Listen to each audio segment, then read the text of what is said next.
Mark?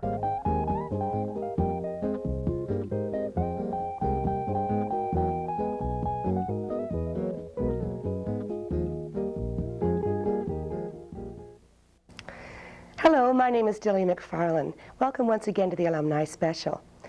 As Mount alumni and as members of the general Halifax Dartmouth community, we've long benefited from the fine work available at the Mount St. Vincent Art Gallery. The work of the professionals there has been a delight to the community, both within the university campus and abroad. Today, I'm happy to introduce to you a very special Alumni Special. It's an interview between Mary Sparling, who is the director of our Mount Art Gallery, and Diane O'Neil, who has assisted in preparing our most recent exhibit entitled In Her Place.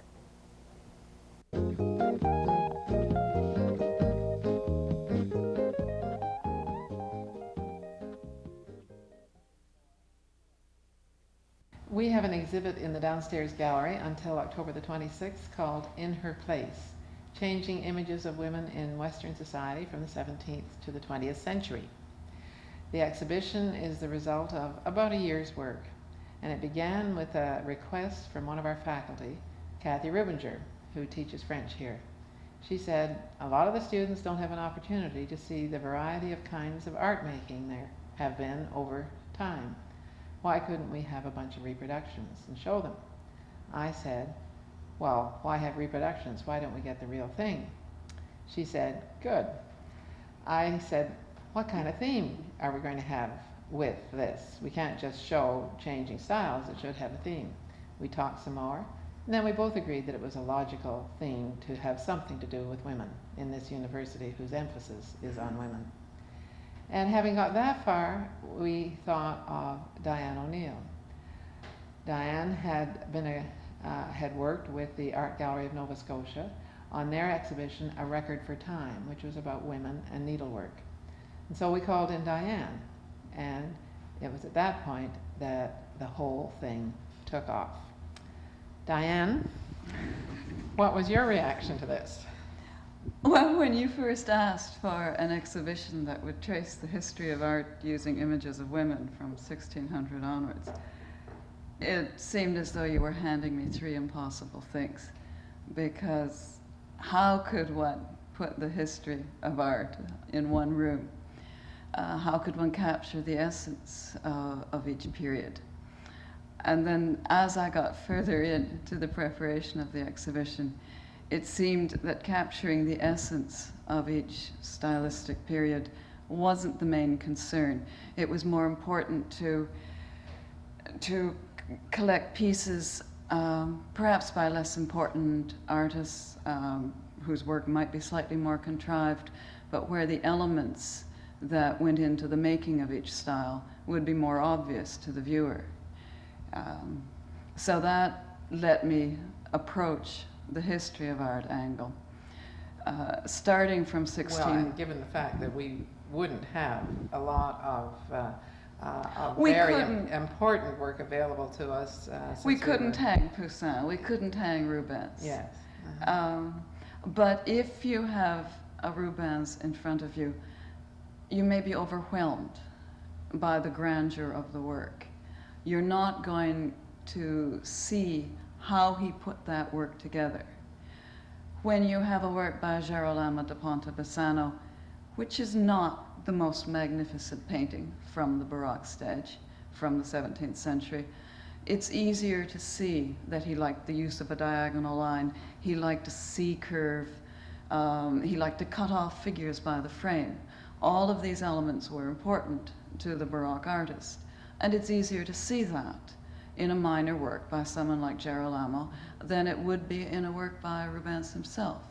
So while Rubens may give the essence of the Baroque style, it's easier to see those elements in a work by Girolamo. Starting with the Baroque stage in 1600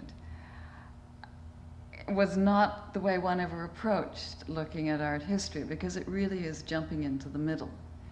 That particular progression really started around 1300. So how can one justify leaping in at 1600? And yet, in fact, Canada leaps into history in 1600 when the French explorers and settlers arrived at Port Royal. So although it may be a leap in media res, it's merely duplicating Canada's place in the history of the world, and that made it seem more logical. And also, the collections that were going to be available to Our you, Canadian collections, and they which are not heavily weighted toward Renaissance or anything medieval before art. the 1600s, in fact. Yes. Yeah. So you were making a virtue of necessity, and we then were able to look at changing styles through 4 centuries of art. And did you go into this exhibit, I mean, you said that you were handed an impossible assignment, knowing what you were going to come out with in terms of what you'd find out about women? No, that was the most impossible part of it, because I knew it had to be an affirmative statement about women. The exhibition was to celebrate the installation of a new president. I didn't want a downer. And yet I'd always accepted the fact that what has been presented as fact, that women have operated out of a subservient position in society always, and that it's only in the last 50 years that they've really emerged from that. So I had no idea of what I was looking for when I started. I had determined that I would rather have paintings that showed women doing something, because this would create a little interest in each work itself. I wouldn't get a boring series of portraits. Yeah.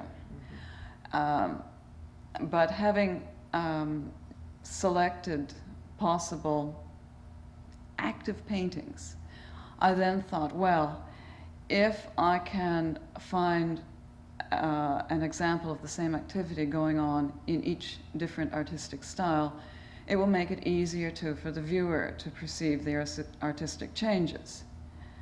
But it was at that point that the exhibition came together for me, because when I looked at these activities of women as depicted in the paintings and tried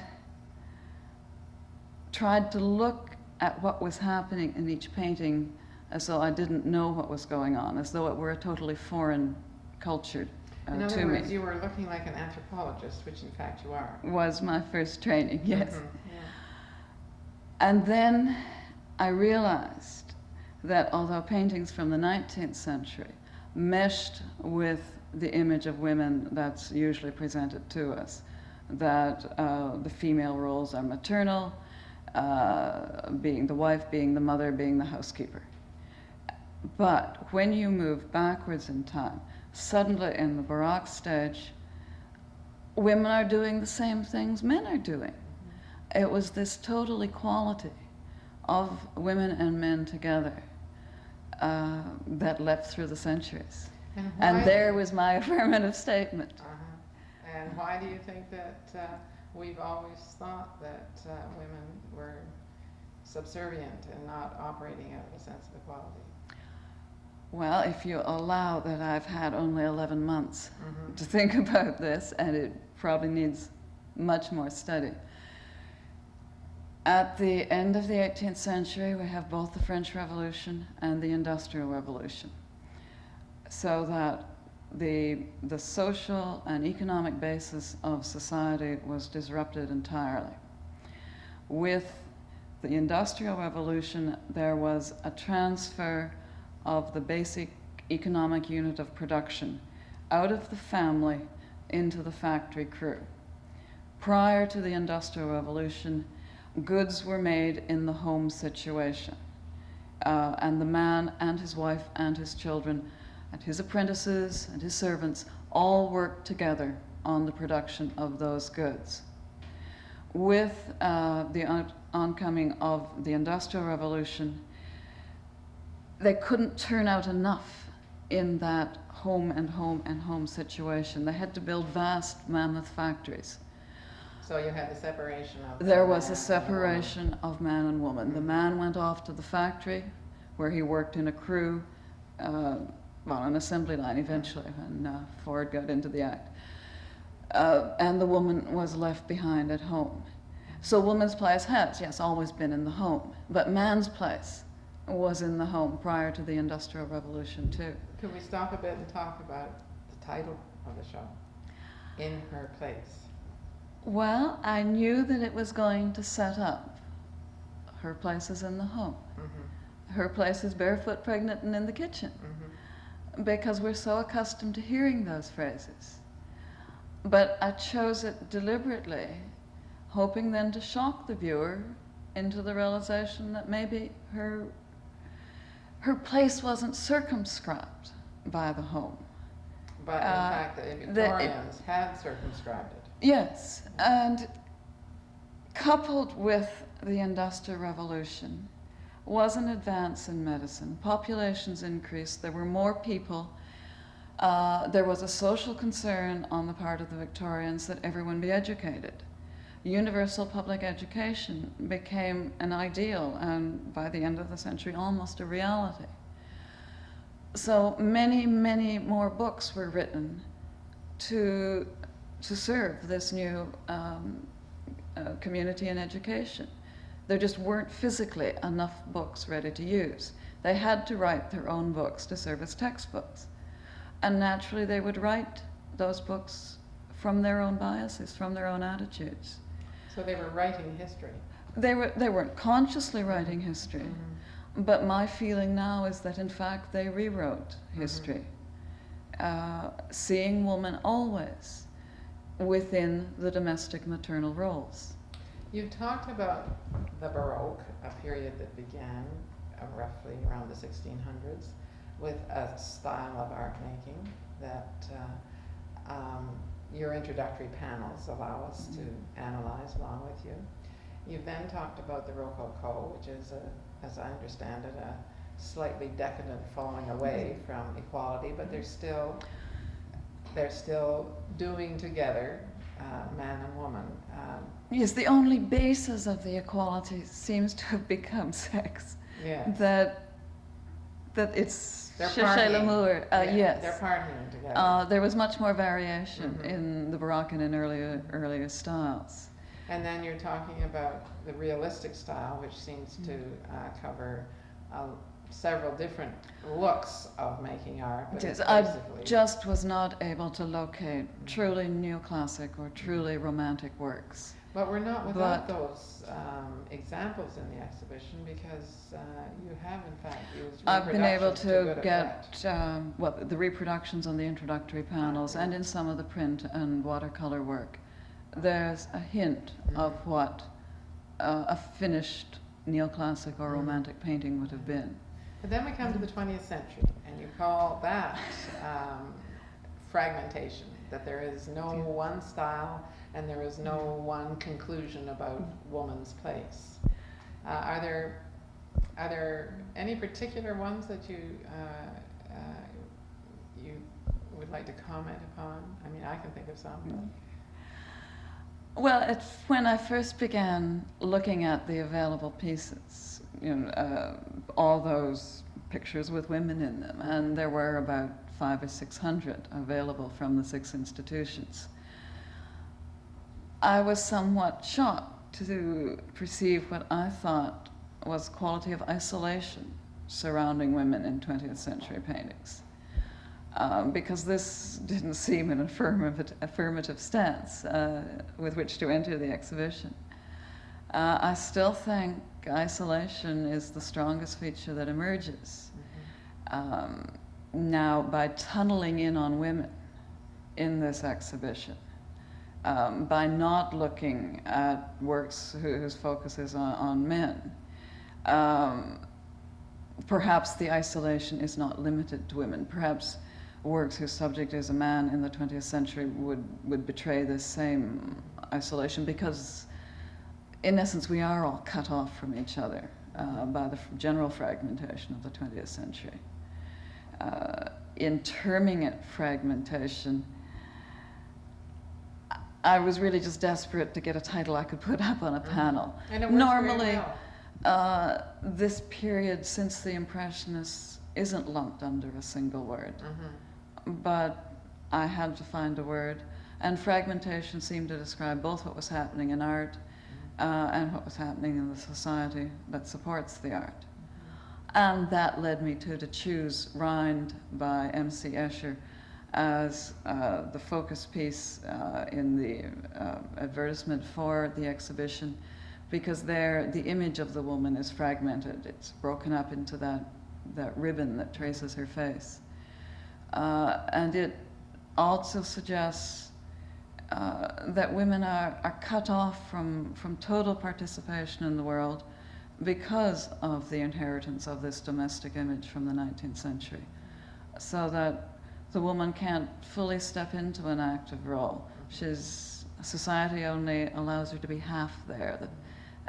Society insists that equal weight be given to domestic roles. Well, and then there's the cow, I mean, the rind is just the rind of her head. She's cut off from her body too, which can send you over to the Carol Fraser one where this woman is talking in a sense to herself, but it's her whole self that is talking to herself. Yeah, which both conveys the isolation of woman, but it also conveys the isolation of all humanity. I think her image probably grew out of some of the existentialist philosophies, that the reality of the individual is entirely within the individual, that I'm real but you're a figment of my imagination. So the solipsist is a closed world. Is a closed world. And this exhibit really is not something that's on the attack. It's an examination of some primary data that happens to be visual. We're so used, particularly in universities, to confining our study to the printed page.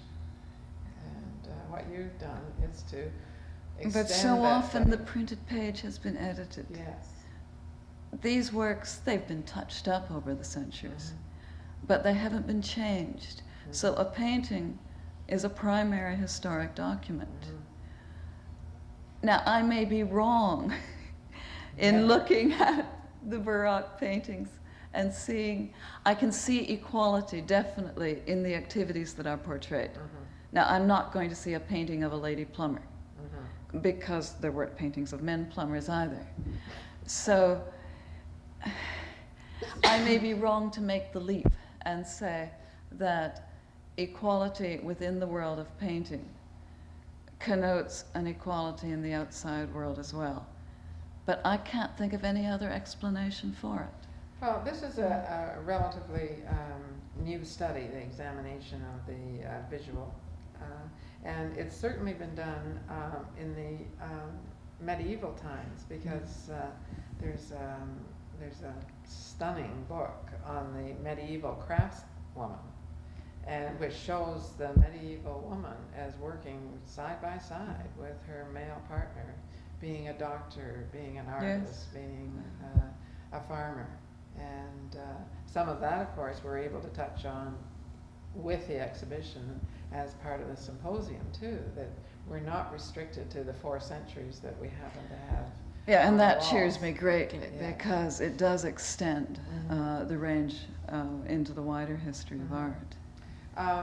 So, with a modest budget and enormous work, you have pulled together for Mount St. Vincent University an exhibition that is of a pioneering nature, advancing a theory that is one that will be certainly up for debate. We've found that out already, haven't we?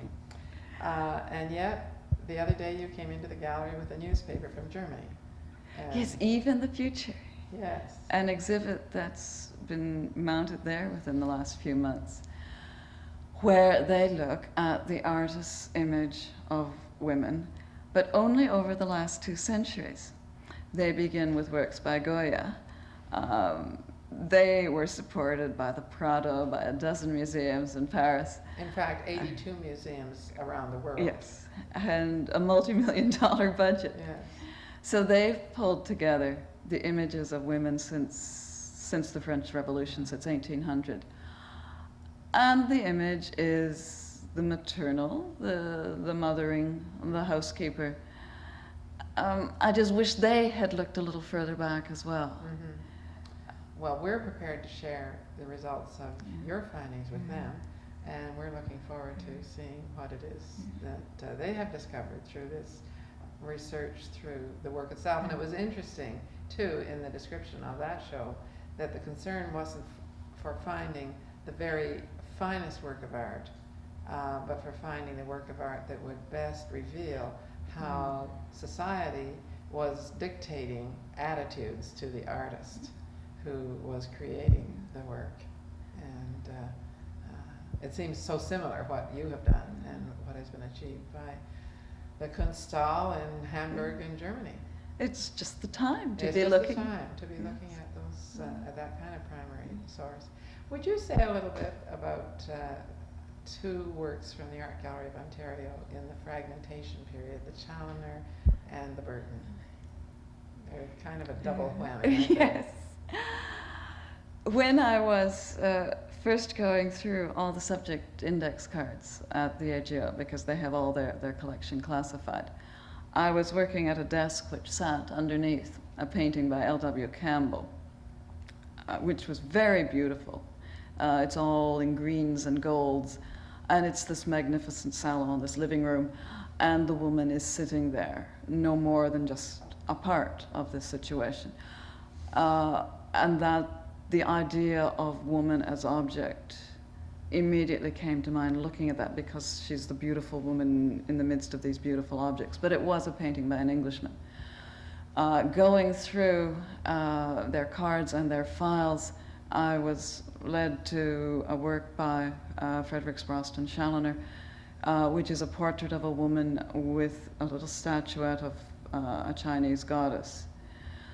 And by giving it the painting the title, which both gave her name and the name of the goddess, there was an equation of this little statuette and the woman herself. And the painting, from the photograph that I could see at that time, the painting seemed to be just a collection of objects which included the woman. Then when I returned to the AGO and was able to enter their vaults and see the actual works, because of the size of those two pieces, they were kept in a special vault, and I had to go at a special time and see them together. I was struck by how much the Burton and the Challoner were the same painting. That seeing the Challoner in life rather than photograph reinforced how much the woman is simply one of the art objects displayed in the painting, because the intensities are much the same all over. She doesn't stand out. She's just one of those many objects. And Challoner was painting what, about in the 1920s? That was near the end of his career. It was in 1939. And then the Dennis Burton painting is from the 60s. Yeah. And it's purely chance that his palette of colors, except for the green, almost matches Challoner's. And it's just purely by chance, I'm sure, that his palette almost, his choice of colors almost duplicates the colors that Challoner used to do his portrait of Margaret Wilson and Kuan Yin, Queen of Heaven. Everything except the green. Those colors reappear in Burton's Mother Earth Love. But in Mother Earth Love, the woman is turned into this mechanistic image. And when I look at it, her breasts seem to be both gun barrel and gun target, that the woman has become totally object. And with that gum image, object of male violence. But both paintings, totally different, do present the woman turned into an object, because in the 19th century, in the process of setting her apart, in giving woman no role except the accumulation of more and more objects in the house, she lost her individual humanity. And that set up the possibility of being one object of many, among many, of being nothing but an object. And that is something which has become a 20th century fight that we need to assert our individual humanity. It's- And well, I suppose I would hope that the viewer, having seen the exhibition, and I suppose in saying this I mean particularly the female viewer, will be encouraged to throw out that image, because it wasn't always the role of women. That if the thesis of the exhibition is right, women in prior time, for most of time probably, enjoyed an equitable place in society. That the idea that women were limited to the household role is something that's really very new. And if it's very new, it's much easier to get rid of. So the exhibit really is about power. Yes, when you come down Who has to it and it, who it is. hasn't it. And it's certainly been a lesson that the feminists have learned, and you, every generation, that power has got to be continuously... The power was shared in the yes, past. yeah. With the 19th century, the power was restricted to one half of humanity, and not even the one half. It helped if he were white Anglo-Saxon and Protestant as well. But if that redistribution of power can be accomplished more cooperatively, perhaps, if there is the realization that the disruption of the sharing of power was a temporary thing. So it's been quite an adventure.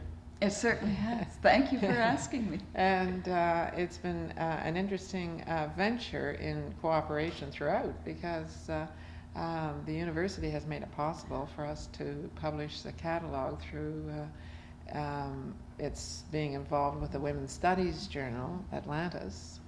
And Connection has published the gallery brochure. And Convocation Committee is helping to bring in Lyndon Auckland, which will be a tremendous opportunity for the local population. And the Nova Scotia Department of Culture has given us assistance too in bringing this together.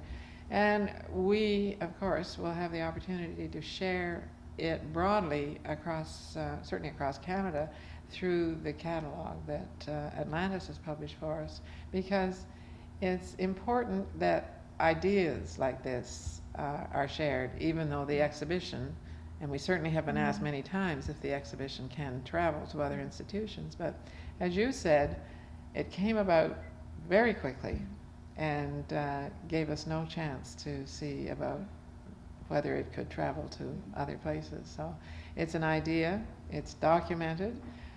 We'll certainly send it to Germany, and we'll be glad to receive their documentation of theirs. Yes, I'm very interested to see it. Yeah. So we've been talking with Diane O'Neil, who has spent this past year involved in this very interesting activity and exercise, and as curator of In Her Place, I would suggest that what she leaves us with is the idea that there is no place and there's every place.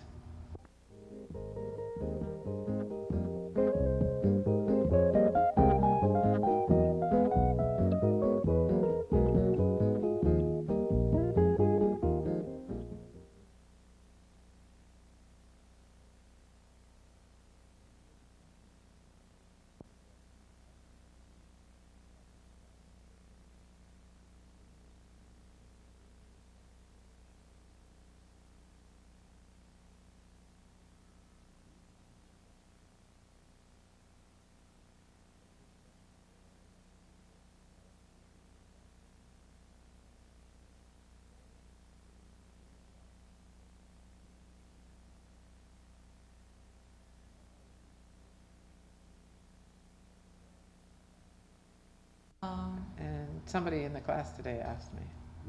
Oh. And so I looked at it and thought it looked like a hole. Yeah, I just always figured he'd received his papers and had to leave. Yeah. And that's the closest I could get to making war for the 19th century. Yeah. Much more time do we Do we need? have to have to Yes. look? Yes. Well, you Yeah. tell me about the British Museum's, the state of the British Museum's collection of Canadiana now. What's Patrick involved in? Still trying to finish off the getting the catalogs out. Really? I think there's 4 more sections sitting down on the computer at Dalhousie waiting to be printed. And they're putting the books on. He's not rushing to get the books put on into the computer because it's going to take so long before they get around to using sorry it. about that. But that will be the end of it. Yeah.